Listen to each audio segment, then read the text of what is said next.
Bonjour à tous et bienvenue dans cette grande vidéo preview des tests matchs d'automne. Avant de démarrer, pensez à vous abonner si vous aimez ce que je fais, et si vous découvrez ce que je fais et que vous avez aimé la vidéo, pensez à liker et vous abonner. On a donc ces tests d'automne, ils vont marquer le premier anniversaire de la Coupe du Monde 2023, mais aussi la première année d'un nouveau cycle pour pas mal d'équipes. Certaines sans cadre qui ont pris leur retraite, et certaines avec les deux. Donc je pense que ce sera des matchs nettement plus intéressants que les matchs qu'on a eu durant les tests matchs d'été, avec des équipes qui auront plus de repères. On commence par le 15 de France évidemment. On a eu droit à un 6 nations vraiment pas incroyable l'hiver dernier, les Bleus se sont fait complètement manger face à l'Irlande et ça a traîné du pied face à l'Écosse et face à l'Italie. La fin de tournoi a été plus intéressante, mais pour un 15 de France comme ça la fout un peu mal d'avoir un tel niveau de jeu avec un tel effectif. Alors contrairement aux 6 nations, on peut pas juger les tests matchs d'été vu que le 15 de France a envoyé une équipe B en Amérique du Sud. Donc on part sur une tournée avec énormément d'interrogations et vraiment très peu de réponses. Bon, d'abord il y a ce match contre le Japon évidemment. Bon, celui-là, il faut impérativement le gagner en montrant que l'attaque est rodée. Faut absolument tout parfaire ce week-end parce que face à la Nouvelle-Zélande, tu pourras pas improviser. Parce qu'autant être honnête, même des All Blacks à 80% peuvent nous faire chuter. Donc ce match face au Japon, il va vraiment pas falloir le gagner en faisant des ballons portés et du jeu à une passe. Mais bon, face à eux, l'objectif du 15 de France, ce sera aussi de montrer que la défense est à nouveau solide. Les tricolores ont beaucoup trop souffert l'hiver dernier de cette défense qui paraissait facilement désorganisée et surtout facilement désorganisable. Et puis pour le reste, face à la Nouvelle-Zélande, on s'en fout du score, il faut absolument gagner avec la manière. Bon, c'est ce vers quoi on a l'air de se diriger avec cette paire de centres Moefana-Gaëtan. Normalement, elle va être testée face au Japon, on verra si Fabien Galtier choisit de remettre Gaël Fickou face à la Nouvelle-Zélande, mais j'aime beaucoup cette paire de centres. Elle promet du jeu et surtout de l'animation. On aura aussi un gros point d'interrogation face aux Argentins et aux All Blacks, ça va être le paquet d'avant. Est-ce que Fabien Galtier et son staff ont réussi à le rendre dominant comme à l'époque, l'organiser de manière à ce que chacun ait un rôle précis et que le 8 de devant soit en osmose? Alors si les avants se font bouger comme face à l'Irlande, ça risque de pas être marrant face aux All Blacks qui certes galèrent un peu mais qui bénéficient d'un paquet d'avant solide. Alors je dis pas que c'est le même niveau des Springboks, mais je dis que c'est quand même correct dans les fondamentaux du secteur. Et après la Nouvelle-Zélande, on aura ce match face à l'Argentine qu'il ne faudra vraiment pas sous-estimer. Parce que pour ceux qui regardent pas trop de rugby internationaux, ils ont encore cette image en tête de l'Argentine que l'on bat une fois et qui nous bat une fois et qui avait quelques lacunes dans son jeu mais qui n'était pas exceptionnel. Mais du coup ça peut faire bizarre parce qu'il y a eu une énorme différence avec ce qu'ils ont produit durant le Rugby Championship. Donc eux aussi représentent un adversaire solide qui peut nous secouer sur beaucoup de secteurs avec beaucoup de mobilité et une attaque menée par un Thomas Albornoz qui a tout réussi cet été, d'où l'intérêt de prendre ce match au sérieux. Et puis bon, globalement, si tu gagnes les 3 matchs de cette tournée, tu abordes le 6 nations avec 1000 fois plus de certitude que quand tu l'as quitté l'hiver dernier. Mais ça on le verra bientôt. L'Irlande, alors quel est leur objectif sur cette tournée d'automne? Eh ben la réponse elle est plutôt simple, c'est de continuer sur leur lancée de cette année. Un 6 nations remporté, une tournée en Afrique du Sud concluante avec une petite défaite et une victoire. Ce qui est intéressant pour les Irlandais sur cette tournée d'automne, c'est qu'ils vont pouvoir continuer à développer leur jeu en le faisant évoluer. Car si l'élimination en quart de finale de Coupe du Monde leur a fait très mal, ils n'ont pas tout changé pour autant. Ils ont dit au revoir aux partants, puis ont continué sur un système de jeu similaire en faisant de Jack Crowley leur playmaker. Mais sinon devant c'est la même chose, ils concassent tout le monde avec des Doris, des McCarthy, des Van der Fleer, des Burn, des Keller. Alors derrière, pas de folie, on a 3 canonniers pour les coups de pied et l'occupation, puis on attend que les gros fassent des décalages. Et puis quand on a ces décalages, on joue sur des lancements de jeu millimétrés. Alors ça va vous faire plaisir aux oreilles, mais l'Irlande n'est pas encore à 100% rodée, à l'image de leur défaite contre l'Angleterre au dernier 6 nations et de leur match moyen quand même face à l'Écosse. Dans l'esprit, on peut y ajouter la défaite en Afrique du Sud, mais bon, la fatigue de fin de saison, tu joues à 1300 mètres d'altitude, t'as plein de conditions qui font que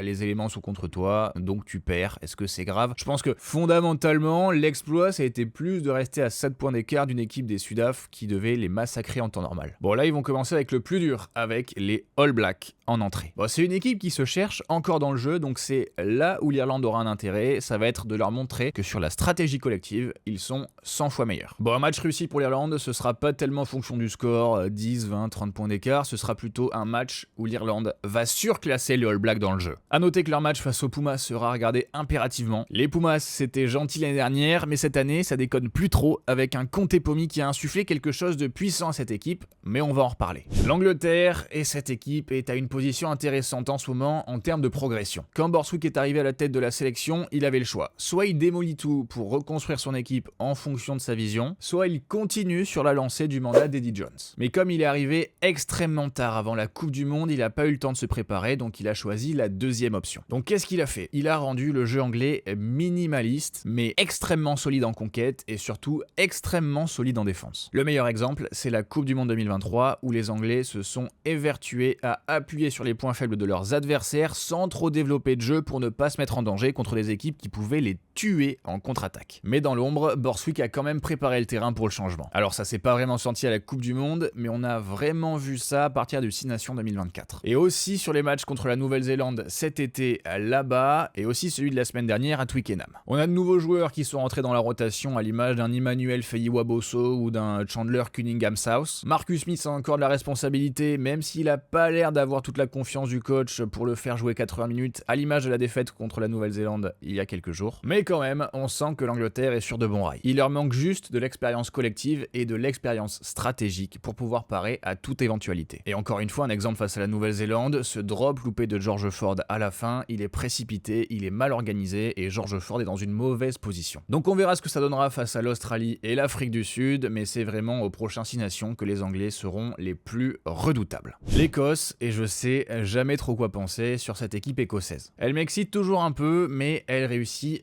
jamais à être régulière. Elle a eu des coups d'éclat, genre des victoires contre l'Angleterre aux 6 nations, même si avant c'était pas le plus compliqué, mais elle a toujours joué à 80% sur le moyen ou long terme. Et pourtant il y a des choses qui changent quand même. Il y a des joueurs super intéressants qui arrivent à des postes, genre des Rory Darge, des Horn, des Kinghorn. Ils ont l'air de s'être trouvé une paire de centres ultra complémentaires avec Tuipulotu et Hugh Jones. Mais le sentiment global que j'ai à l'égard de cette équipe, c'est qu'il manque quelque chose. Et sauf retournement de situation, il manquera toujours quelque chose à cette équipe pour non pas battre les meilleures équipes, parce que ça ils peuvent y arriver sur un coup d'éclat, mais pour gagner sur la régularité et l'enchaînement des matchs. Par exemple, je trouverais que ce serait révolutionnaire qu'ils gagnent un 6 nations sur les 3 prochaines années. Parce que ça voudrait dire qu'ils ont trouvé la formule, mais je demanderais quand même à voir cette formule. Alors peut-être qu'ils vont surfer sur le succès de Glasgow en URC, on verra ça sur cette Autumn Nation Series. Alors ils viennent de battre une équipe B des Fidji, ensuite ils affrontent l'Afrique du Sud qui va être un gros morceau, surtout pour le paquet d'avant écossais. On a également le Portugal qui va être un test match important, surtout pour les Portugais. Et enfin l'Australie, donc on va voir ce que ça donnera, mais j'ai peur d'être encore déçu. Le Pays de Galles, j'ai pas encore envie d'allumer les Gallois, mais force est de constater que Gatland fait avec ce qu'il peut. Parce que les moyens à sa disposition sont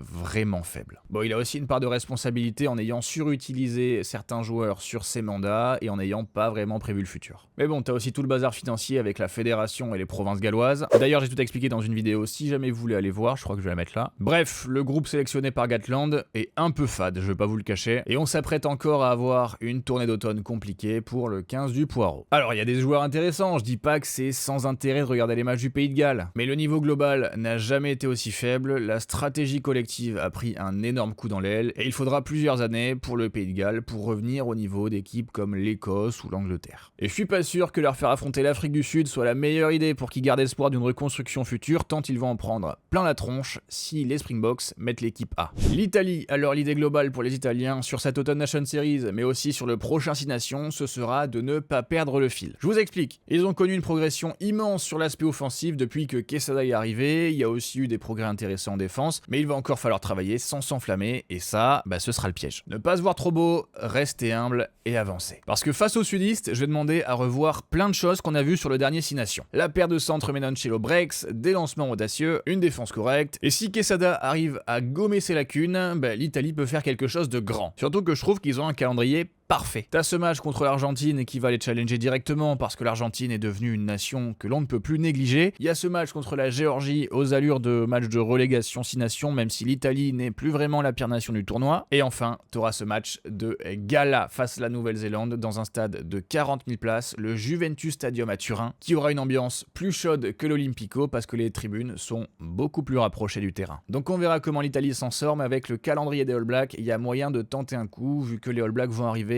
en ayant affronté 3 équipes en 3 semaines, l'Angleterre, l'Irlande et la France. Ils vont mettre l'équipe B, il y a probablement quelque chose à tenter pour l'Italie et peut-être qu'ils doivent tenter quelque chose évidemment contre la Nouvelle-Zélande. La Nouvelle-Zélande, il y a une situation assez similaire à celle de l'Angleterre en termes de reconstruction. Mais une reconstruction qui est quand même bien moins avancée que celle des Britons. Robertson a pris les rênes après la fin du mandat Foster et il a battu une bonne partie du système de jeu qui traînait depuis l'ère Stevenson et que Foster maintenait en vie avec des bouts de ficelle et des bouts de bâton. Robertson a voulu installer un système de jeu plus moderne, à l'image de ce qu'il avait fait aux Crusaders, mais ça prend plus de temps que les supporters et les spécialistes l'avaient imaginé. Si bien qu'aujourd'hui, les All Blacks sont un peu à l'aube d'une crise s'ils venaient à perdre contre l'Irlande et contre la France. Quoi qu'ils ont quand même un peu évité cette crise en gagnant contre les Anglais. Ce qui est frustrant avec cette équipe All Black, c'est qu'on sent qu'il leur manque que de l'expérience collective pour dominer les matchs, et les maîtriser de bout en bout aussi. Et ce que je crains, c'est que l'impatience des Néo-Zélandais et des médias locaux mette Robertson dans une position délicate. Trop de pression, et ça le forcerait à accélérer des choses qui ne doivent pas être accélérées sous peine de craquer dans quelques années dans des matchs charnières. Parce que globalement, Robertson a une colonne vertébrale super intéressante avec son équipe.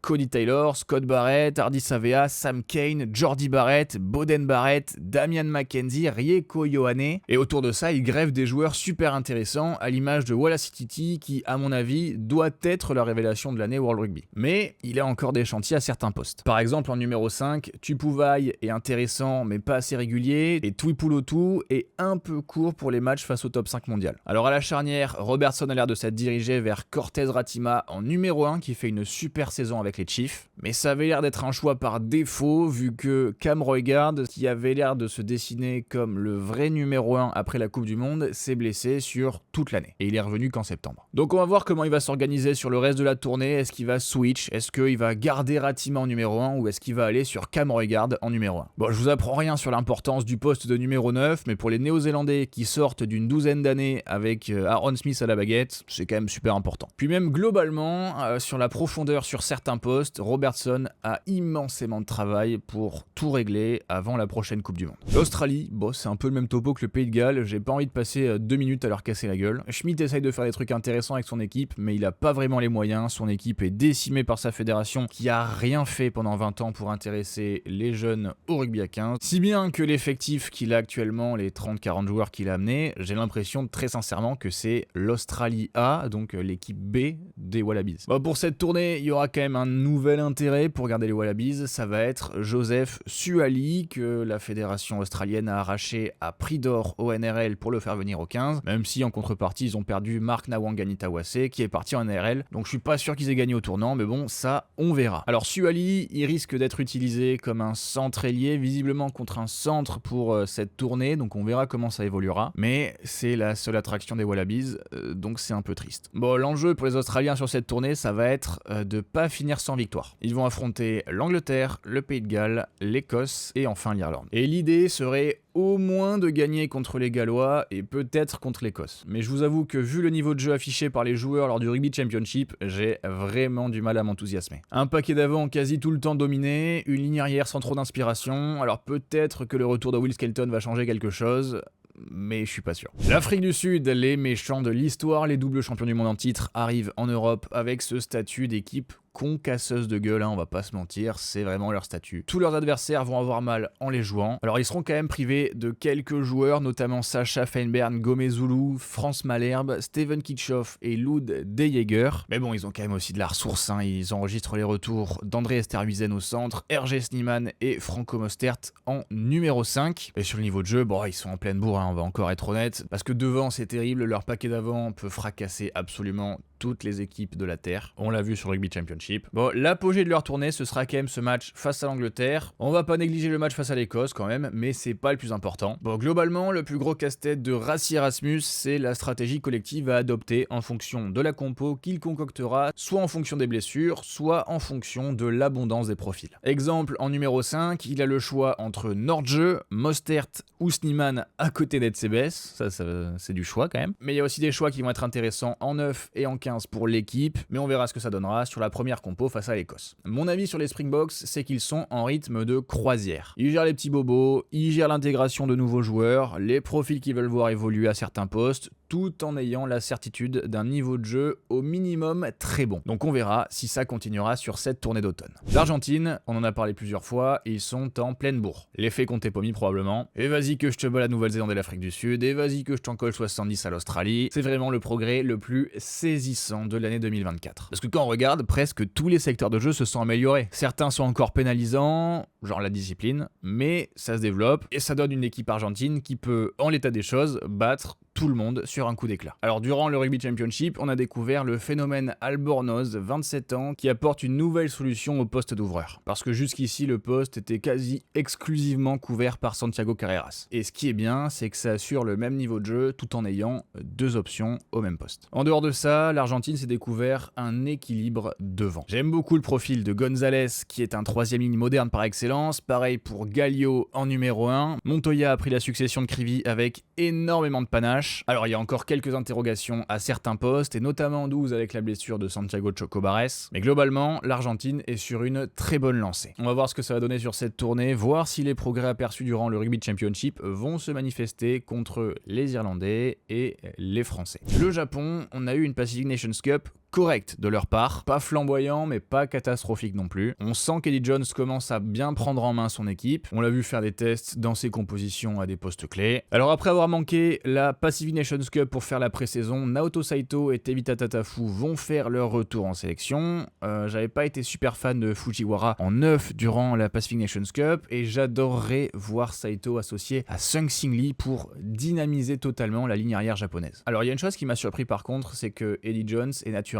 beaucoup de nouveaux joueurs. Alors on compte notamment Uluwiti, Mapusua et Costly, mais il a aussi rappelé d'anciens sélectionnés que sont Makisi et Waka, et tous les joueurs que je viens de citer, c'est pour les postes de 2e et 3e ligne. Et moi je pensais qu'Eddie Jones allait réellement donner leur chance à des espoirs japonais au poste, mais j'ai pas vraiment l'impression qu'il l'ait fait. Mais bon, en soi on peut se dire, bon les japonais sont pas grands, et puis la probabilité d'avoir un joueur pépite en 2e, 3e ligne qui fasse au moins 1m90 c'est faible, etc. Donc on prend pas de risque en naturalisant des joueurs. Ça semble être quand même l'argument sous-jacent qui justifie les choix d'Eddie Jones. Et moi, ce qui m'a vraiment le plus surpris, c'est qu'il naturalise des joueurs sur les lignes arrières, notamment au centre McCurran et à l'aile Tuitama. Parce que si t'avais l'excuse de la hauteur limitée de la population japonaise dans des postes qui en requièrent, 2e ligne, etc., bah là, pour les lignes arrières, t'as pas l'excuse, et en plus, t'as des joueurs dans le championnat qui auraient réellement mérité leur chance durant la Pacific Nations Cup, une occasion parfaite, parce que ça a pas vraiment d'enjeu, c'était pas qualificatif pour la Coupe du Monde, donc ça aurait été sympa de les voir, mais on les a pas trop vus en fait. Donc voilà, je suis pas vraiment déçu, mais je suis un peu circonspect, et je demande à voir ce que ça va donner sur le moyen terme. Mais avec ce qu'on a vu sur la Pacific Nations Cup, j'ai quand même l'impression que le Japon va prendre cher contre les nations du top 10 mondial, et ça a déjà commencé face à une équipe remaniée des All Blacks la semaine dernière. Les Fidji qui ont remporté la Pacific Nations Cup avec une équipe qui était sans les joueurs européens. Ils ont produit un jeu intéressant, mais encore une fois, ça n'a pas été super précis. Bon, on peut dire que c'est normal, nouveau cycle, mais pour cette tournée en fonction de la liste, les Fidji vont devoir relancer la machine et prendre une nouvelle direction. Alors pendant la Coupe du Monde, les Fidji ont atteint les quarts de finale. Alors vous me direz que c'est génial,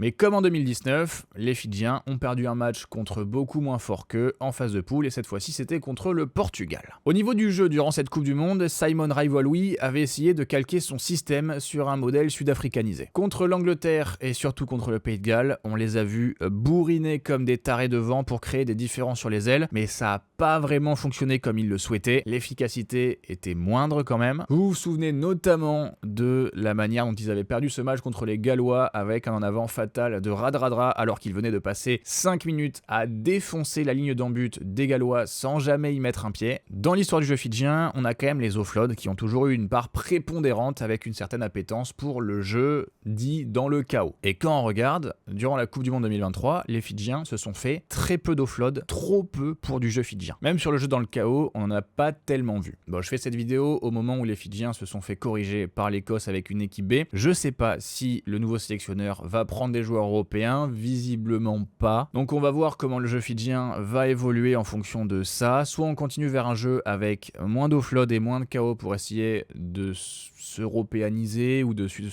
se sud-africaniser, soit on remet des passes après contact dans le jeu. Bon, l'idéal ce serait quand même de rester avec le bon système défensif mis en place par Raivoaloui, tout en regreffant l'offload dans le jeu d'attaque fidjien pour faire des différences. Mais on verra ce que ça donnera sur les tests d'automne. La Géorgie, et on a eu une équipe décevante à la Coupe du Monde, on va pas se le cacher, mais retrouvée lors du REC 2024. Alors vous allez me dire que les deux compétitions sont pas comparables, mais quand même même, ça aurait fait tâche que les Géorgiens se trouvent sur ce REC alors qu'ils sont clairement meilleurs que tout le monde. Alors que doit-on attendre de la Géorgie sur ces test matchs? Ils vont affronter les All Black 15 le 10 novembre à Montpellier, et puis après ce sera l'Italie la semaine suivante. Alors face aux Néo-Zélandais, face à cette équipe B des All Blacks, il va absolument falloir les dominer devant, mettre du combat, les gêner dans la conquête grâce aux avants. C'est une très belle opportunité d'affronter un style de jeu qu'ils n'ont pas trop l'habitude de rencontrer. Donc il va falloir en profiter, surtout que la semaine suivante, l'objectif sera quand même d'aller gagner en Italie. Ce qui va être compliqué mais pas impossible vu que l'Italie aura déjà un peu les yeux rivés sur le match contre la Nouvelle-Zélande la semaine suivante. Il y aura peut-être des turnovers chez les Italiens, donc potentiellement une occasion à prendre et peut-être de frapper fort dans le débat montée des 6 nations, même si l'Italie n'est pas vraiment la pire équipe du 6 nations en ce moment. Et petit bonus avec le Portugal qui va disputer un test match contre l'Écosse. Bon, ce sera l'avant-dernier match de l'automne pour l'Écosse, ils se seront déjà farcis les Fidji et l'Afrique du Sud, donc ce sera certain qu'ils feront tourner sur ce match. Pour le Portugal, ce sera une nouvelle occasion de se montrer contre une équipe du tiers 1, mais ce sera surtout l'occasion de voir les premiers pas de Simon Mannix avec le Portugal. Et pourquoi ça? Parce qu'il a été nommé mi-avril et qu'il n'a pas eu le Rugby Europe Championship pour se régler avec son équipe. Donc cet automne sera super important pour lui et son équipe pour se calibrer avant le REC 2025 qui sera qualificatif pour la prochaine Coupe du Monde. D'abord, il faudra absolument gagner contre les USA le 9 novembre, parce que t'es quand même censé asseoir ta domination contre une nation qui est censée être moins forte que toi. Et ensuite, comme à la Coupe du Monde, il faudra envoyer un maximum de jeux face à l'Écosse, se montrer le jeu portugais et un peu se faire valoir. Alors pourquoi ça? Parce que bien évidemment, le sportif c'est sympa d'envoyer du jeu, mais il y a aussi l'enjeu extra-sportif de donner envie à d'autres nations d'affronter le Portugal pour que l'équipe portugaise ait encore des opportunités pour affronter meilleur qu'eux et qu'ils continuent à apprendre. Donc on verra comment ça se déroulera sur cette tournée d'automne et on verra aussi sur le REC, et c'est tout pour le Portugal. Merci beaucoup d'avoir regardé cette vidéo, j'espère qu'elle vous a plu. Si c'est le cas, pensez à vous abonner, mettre un like, commenter ce sur quoi vous n'êtes pas d'accord, ce sur quoi vous êtes d'accord, on en discutera en commentaire, et en attendant, à la prochaine.